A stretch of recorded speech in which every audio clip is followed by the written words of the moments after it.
আচ্ছা, পুজো কেমন কাটলো ভাই? অতদীপ ভাই বলো, পুজো কেমন কাটলো? আচ্ছা সচিন ভাই, তোমাকে একটা কথা বলছি, লাইভ অন করো, ঠিক আছে?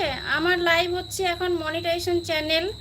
আমরা হচ্ছে 1-2 ঘন্টার জন্য লাইভ করি। তো এটা গল্প করতে করতেই সময়টা কাটিয়ে দিই, ওই জন্য সবাই কমেন্ট করতেই থাকে। এখানে আমরা কেউ ওয়াচ টাইমের জন্য লাইভ করি না, ঠিক আছে? তো তুমি যেহেতু ওয়াচ টাইমের জন্য লাইভ করো, তোমার নতুন চ্যানেল, কেউ কিছু শিখিয়ে দিতে চায়, বুঝিয়ে দিতে চায়, যতটুক সময় কথা বলবে, যে তোমার লাইভে গিয়ে জয়েন হবে, তুমি কথা বলে নিও, যেটুক টাইম কথা বলবে বলে নিও। তারপর বলবে অন রেখে দাও, কথা বলতে হবে না।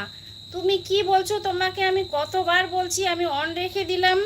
আমি সাপোর্ট করতে চাই সবাইকে, কেন ফোন যখন আমার ফ্রি থাকে, দেখি কখন আমাদের লাইভ হচ্ছে না, কারো লাইভ হচ্ছে না, তখন আমি নতুন নতুন যারা চ্যানেল, যাদের মানে একদম